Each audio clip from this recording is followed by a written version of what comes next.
Bonjour tout le monde, welcome to another episode of the Point of No Return podcast, the show where we go behind the scenes to understand the secrets and strategies of the most interesting Canadian technology companies. On this week's show, I had the pleasure of speaking with Tatiana Estevez Carlucci, CEO and founder of Permalution. A quick shout out to Godot Yuhar, who introduced me to Tatiana. Her startup Permalution won an award at the Startup Fest this past summer, and it's a fascinating company. A little bit of background on Tatiana. She's an entrepreneur. She's been driven for a long time. It comes from her family, so we spoke about her entrepreneurial roots.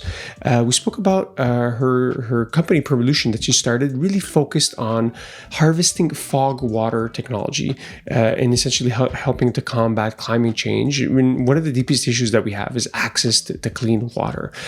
So not a small problem, obviously, that she's going after, and you can see that she really knows her domain, deep domain expertise in building something that's very challenging, both from a hardware and a software perspective. So we really spoke about the state of her startup today, how we've been harnessing fog water for millennia, it looks like, but really her focus is using software to be able to predict and capture in hard to reach places. And we spoke a lot about her vision, where she wants to take the company, which is obviously it's in early days and early its life cycle, but that has tons of potential. Tatiana, as you could see from this episode, is a driven individual. I'm going to definitely have to have her back for round two. I hope that you enjoy today's episode.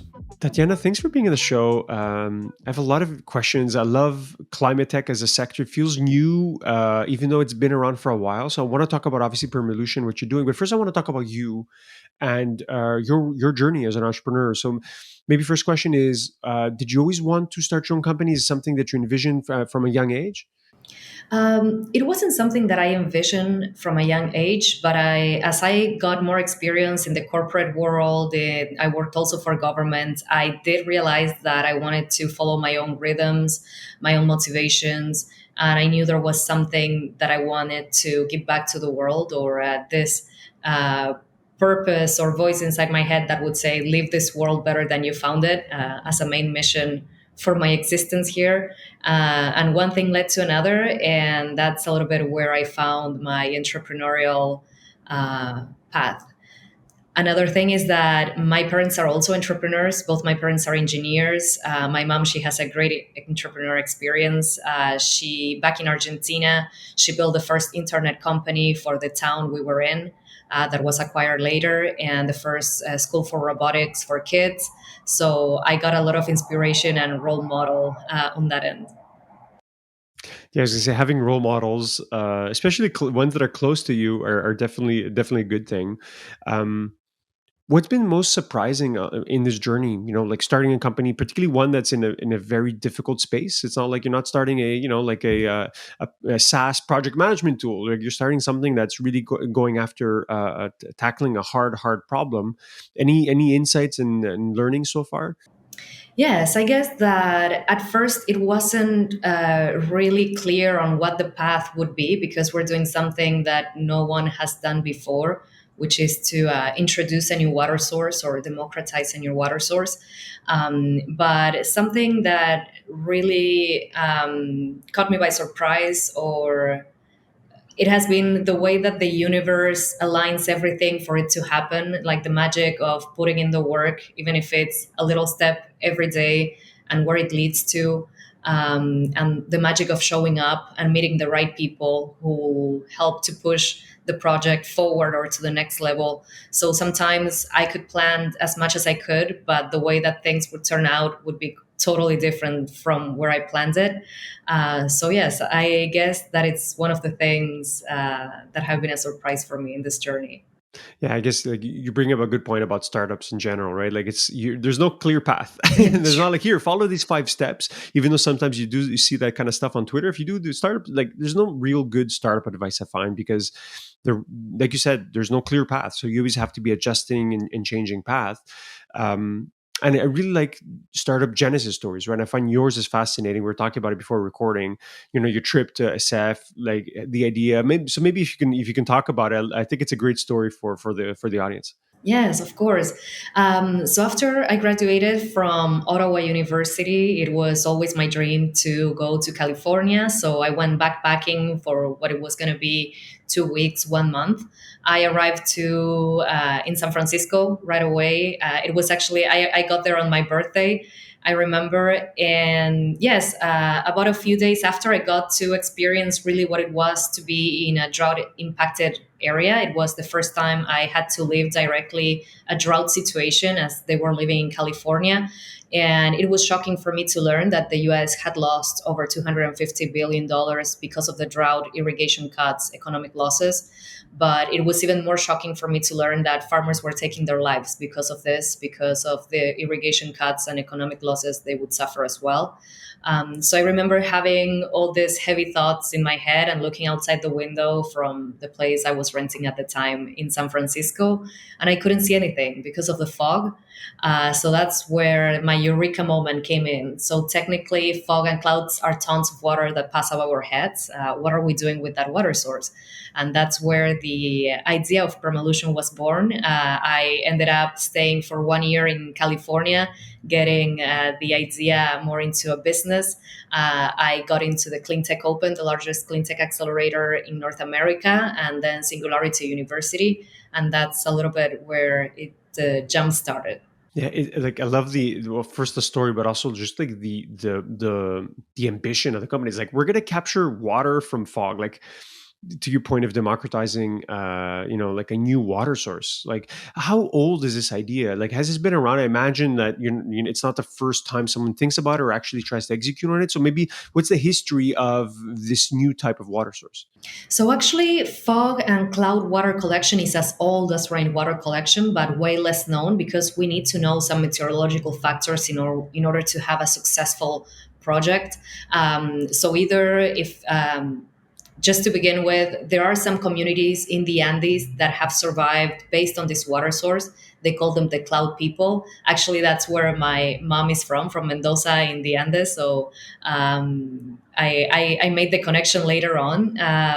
But yes, it has been around the world for a long time. Back in the medieval times, it was an alchemical practice to transform the non-physical world into the physical world. So it wasn't really also for water collection purposes. But yes, there have been some native communities that have used it for a long time. We are innovating this practice right now. The industry of fog and cloud water, it's mainly at a handcrafted stage or research level.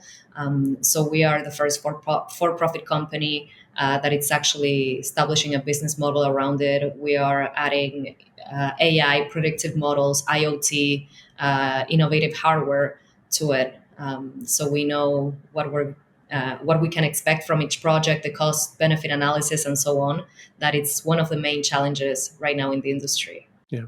Maybe it's a good segue to explain what your technology does, right? Is I think it's if you explain it in simple layman's terms for people like me that don't understand climate tech at all. Yes. So we have developed a technology system comprising 3 units that allows us to collect this new water source. So the first unit, we call it the Fog Atlas. It's a predictive model that pinpoints where the equation of fog or clouds meet around the planet for us to collect it. So we provide a map in a region of hotspots for fog and clouds. Once we know where we should be installing we pass to the next stage or the next unit of technology, which are called the water radars. So it's a set of meteorological sensors conceived to analyze fog and clouds as a water source. So right now, almost all the data we can find in terms of fog and clouds are in airports for visibility and mobility reasons, but not really to understand it as a water source. So through these radars, we are able to get cost benefit analysis, estimated yields, water quality, and other indicators that we need to know in order to place the third unit of technology, which are called the fog collectors. They are these massive hardware units that collect the fog and clouds. Once the cloud passes through our membrane, it starts raining or draining the cloud, and it goes into either a cistern, irrigation system, depending on the application. So right now we have our fog collectors. The standard one are 20 square meter modules. We also have an individual one, kind of an IKEA backpack ready to assemble. It fits into a backpack. It's ready to assemble for remote regions, humanitarian development, and so on. And right now, we're also about to launch our newest unit that it's 100 square meters, that it's for industrial uses. So with the standard one for 20 square meters, we're able to get from 150 to 400 liters of water per day per unit on average. And we have done records of 300 liters in 6 hours. Sometimes we overflow the cisterns. So yes, it depends on the project and the region, but that's on average. Yeah, it goes back to like how you're blowing my mind here. It's like and you're trying to understand just the complexity of what you're trying to do. So maybe just to unpack the first one, right? So the first one is based on sensors, right? Because a lot of fog tracking today, like you mentioned, happens around airports or key areas, but doesn't happen, let's say, in like in a rainforest or other parts that are not as important where there's fewer population. So how does the data sensing part work? Do you have to go and install sensors in, let's say, parts that are known to have a lot of fog? Like how does that the actual aspect of your business model work?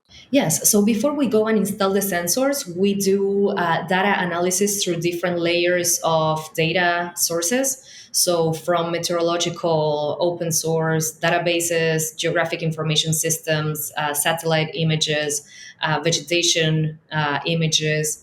Sometimes we even tap into accidents caused by fog in regions. Some places we have no data whatsoever in terms of fog, but we can pinpoint also through elevation, proximity to the ocean, and so on. There are many, many layers depending on the region that we are addressing that we tap into in order to say, okay, these are the main priority points where we should install the sensors. Just through pinpointing, we cannot know how much water we're going to get. So we need to go to that point and install the sensors where we start getting different data measurements in terms of the wind, the water, the rain versus fog, how much we're getting from each, and so on. Yeah, very cool. And then your hardware solution, have you developed it yet? Is it out in the wild, or you're still in the development phase? For Yes. the actual capture piece. So it has been developed.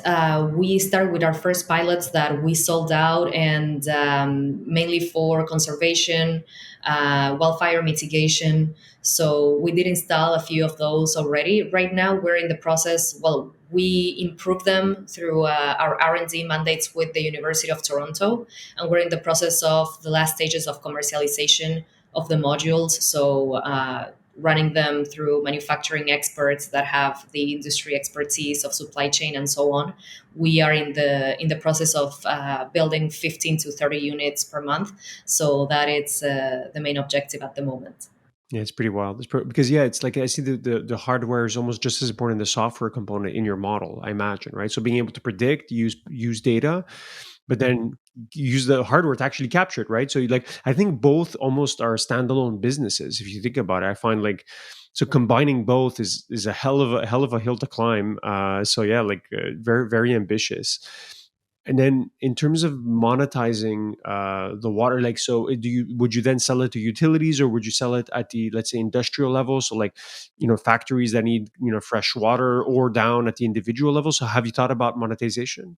Yes. So at the moment, we're selling services and products. The services that we sell are the analysis for fog potential that are done through the fog atlas and the water radars, and then also the maintenance and installation of the products that we sell, which are the fog collectors.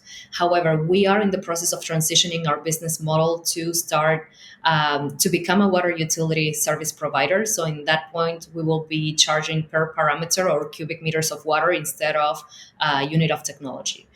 So that it's of more interest for some type of clients, like in the mining industry, water utility industries, and also factories. Or right now, we're addressing mainly data centers that are in need of water. So we're in conversation with different technology providers around the world that are experiencing these challenges in terms of limitations by the municipalities and so on, in terms of how much water they can use for those activities. So yes, that's a little bit where we stand. maybe to zoom out and talk about the market, Tatiana. Like, I feel every time I read something about like the next 100 years and what are the the climate challenges we face, it's going to be lack of water, lack of clean water. I think in Canada we don't really care about it that much because there's just so much. So we're lucky in Canada, but it's not the case for many places in the world. And there's already been wars fought over water this century, right? So it's like I think something that doesn't capture, I think, a lot of the public knowledge, but it's something that's kind of the most important resource, right, to life. How do you think about that? For first off, is this true? Like as an entrepreneur in this space, like you have an inside view on the scarcity of water over the next few decades. So I'd like to hear a little bit on that. Yes. So actually, for us, it has been a great validation. All of the clients that we have worked with so far, they reach out to us. So it has been very surprising to see the different industries and different applications that they need our solutions for. And also to hear that no one else has been able to solve this problem for them for regions that do not get an additional water source or places where they lack water or our remote regions. And to add to what you were saying about Canada, it is true. It is a little bit ironic because Canada is the place in the world with most fog, and we do not perceive a lack of water yet. However, there are still a lot of First Nation communities that still do not have access to water, and we're trying to address that with the sustainable and clean water source that goes back to the roots, maybe from Native communities in South America, but still we can share the knowledge and the water. So yes, it's a little bit. It's interesting for us to see all the applications and the markets that we can tap into. We were also contact for carbon trading applications and so on through our conservation projects. Right now, in terms of the market, yes, we're addressing regions that are exposed to fog or clouds that lack water. But we're also working on cloud seed technology that will allow us to eventually build the clouds almost anywhere in the world and just drain them strategically. So we will be able to provide this water source to other places that are not currently exposed to fog or clouds at the moment. Yeah, how would you do that exactly then? Because I find like water is probably like crazy expensive to transport, right? It's heavy. So how would you take, let's say, water in Canada that we have too much fog, let's say, and then being able to bring it to the communities in need? Yes. So in terms of the applications, right now we have done projects that are in high elevation. The higher, like there are five types of fog in the world, and we work with the two most current ones or recurrent ones, which are coastal fog and elevation fog, which technically are clouds. So for the elevation projects we have done, it's pretty easy because through gravity we can do the transportation of the water. We have been looking into some additional applications as well, or alternatives. Um, we have looked also into bottling the water through. We don't want to use plastic, so we're looking for other materials that are more towards hemp materials or biodegradable and so on. But at the moment, compared to the cost of transporting water trucks to a mining site, for example, it's way more convenient. We're right there next to the mine or right there next to the application point. Okay, interesting. Yeah. So, yeah, it seems like the model itself has a lot of different future applications, right? Going back to the first point, we were talking about startups and this notion of uncertainty. Are you exploring other growth avenues, like even just let's say on the software piece, so being able to detect clouds in irrigation? I imagine has many additional uses than just water collection. Yes. So actually, there is one project that we sold this year that was mainly based on data analysis. It didn't have the main component of interest, the collection of the water. So it was for a research institution that they study climate change. And apparently, fog and clouds are a great indicator to understand how climate will variate in the upcoming years. So the hypothesis is that the more the climate will change, the less rain we will have in some regions and more fog and clouds there will be. So they reach out to us because they couldn't find any other tools that could measure this type of data. So that's a little bit another points that we see in terms of the applications. And right now, we're about to launch a few pilots in terms of industry applications. So it's a very different from the projects we have been doing so far, which collect the naturally induced fog or clouds that come horizontally or in a natural environment. So this is the steam or the fog that comes up of cooling towers or factories and so on. So we're recycling that steam. It's and at that point we do not need to be exposed to a fog or cloud region. It's just a matter of having that those same parameters in terms of the water or the steam that comes out of this either data centers or industry factories, so on. How advanced is this technology today? Like, I'm not an engineer, but I imagine that it's still relatively new. This ability to capture water from steam from fog. Do you expect it to progress to being able to increase the, the I don't even know how you would measure it, right? Like millimeters per per per inch or etc. But like, how advanced is this data technology? Because I imagine like the software piece for me seems simple, but then the hardware angle is like almost a completely different beast. So I would say, on the contrary, the hardware part it's the easiest one, and the data and software it's a little bit the most challenging one because, again, there is no entity that measures fog or clouds as a water source, and in some places no there's no data available whatsoever. So we really need to be creative and look into different data sets that we can use to measure or pinpoint where to do this type of projects. In terms of the fog collectors, right now the industry is using like the traditional versions or the handcrafted versions. Some people are collecting with wood and polypropylene. We have really improved the design of the fog collectors, so we address most of the challenges that are experienced through this first generation of collectors that are being used around the world currently. So we are still, there's a lot of areas for improvement, definitely. There's a lot of innovation that still needs to be done. Next year, we're going to develop our own membrane, really conceived to get the water from the clouds in a more increased way. Right now, we're using line materials and so on, but there has been a lot of research in terms of improvements to mesh thermodynamic materials. We're also working on an active fog collector. Right now, all of our modules are passive, so they do not require energy to run.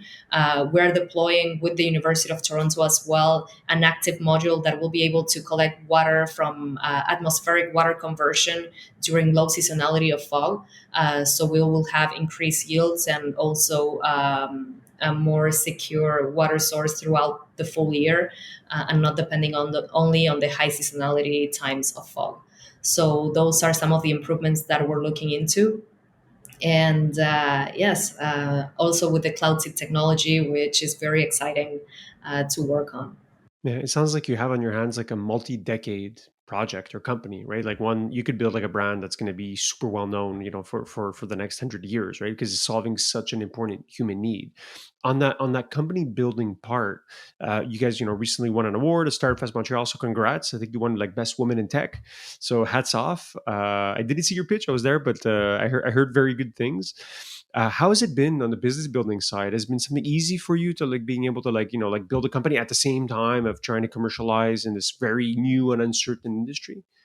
On one end, it has been, we received a lot of support through the incubators, accelerators, mentors, consultants that we're working with. So I feel very sure about every step that we're taking, very solid. We've been able to attract really amazing talents that also believe in the mission, in the vision of what we're building. On the other end, there has been a few challenges also on building a company. Also, when I think traditionally we're used to an image of what a CEO looks like. So it's very common, well, less common now, but at first it was very common for people to ask, okay, so when is the boss coming? When do we get to meet the owner? When is your boss going to come in? And I'm like, this is it. This is me. I am the owner. I am the one who runs the show. Sometimes I joke that I can bring my dad if you want to see a male figure, but it's all good. I think that right now I have owned more my position as a boss. So there is no doubt when I walk into a room that it's me who runs the show, with the help of the amazing team that I have, of course. But given I'm the face of the company and who deals with the main contracts and so on. But there have been a few challenges. Right now, I would say that the main challenges are a bit regulatory, especially to enter the California market, because water over there, it's so I mean, it's an industry that it has a lot of limitations, regulatory, uh, in the regulation side, but we're addressing them. We have already been working on the regulation aspect of this new water source and so on. So yes, we are detangling all the challenges as they come along. Yeah. It sounds like it's not just one challenge, right? Like many fronts, right? And like some unnecessary. It feels like on the capital front, like obviously, we're heading into 2023, difficult markets ahead. Has it been a challenge to raise capital? Are you even looking to raise capital? Yes, we're looking to raise capital in the first quarter of 2023. And we hear a lot of different things from different sources, that the recession, the markets, and so on. I was actually part of a conference that Foresight gave to the top 50 most investable clean tech companies. We also won that award as well. But the clean tech market, it's still growing. It doesn't seem to be a bubble. On the contrary, it's something that people are investing more and more because we see where we are heading as a species, as a planet. So the urgency is driving, yes, more investment in that area. Yes, it's definitely different for software or different industries, but in the clean tech and the water sector, I guess that we're still a bit protected, and there's even a lot of opportunities that are opening up in that scenario. But yes, there are different narratives from different people who have different experiences. But at the moment, we were able to find our lead investor. We're having great conversations with different investment firms that are interested in us. So yes, we're heading the right way, and we know that we're gonna have a very successful fundraise. Yep. Well, yeah, maybe we'll need to do a round two when you guys close your round and have progressed. So, like, good best of luck. Thank you. Maybe a final question or two, Tatiana. Like, have you thought about maybe a longer journey about what it means for Permalution and the impact that you want to have? Like, just like where you want to be, let's say 5, 10 years. Yes. So, well, right now, yes, our mission is to introduce a new water source. We want to also position ourselves as a point of reference for this water source all around the world. And I would say that the ultimate vision that I have for Permalution is to have a very solid plan or strategy for what is coming up. So through the Fog Atlas, we've been able to discover some amazing things, some places around the planet where we could reestablish communities that are being pushed away through climate change and other situations. So internally displaced populations and so on. So we're finding these bits of oases that are unknown, that we could use as a strategy for communities, governments, activities, and so on, where there is a recurrent sustainable water source. So yes, I think that Permalution can really be a game changer for some communities, applications, and so on to find these new places where we can work with. Yeah, I think that's maybe a very good place to end the conversation, Tanya. Kind of like mic drop of like where you want to take it. So amazing story. Final question would be is if people want to learn more about what you're building at Permutation, follow the journey. What's the best way? So I would say follow us on our website, www.permalution.com, also on our LinkedIn, Permalution. And yes, you can also find me as Tatiana Estevez Carlucci on LinkedIn. That's where we post most of our updates and what we're working on. There's also a newsletter that you can sign up in our website. So, Gracias, Tatiana. de nada, gracias a ti. As always, thanks for listening, and don't forget to subscribe. If you want to learn more, check out thepnr.com.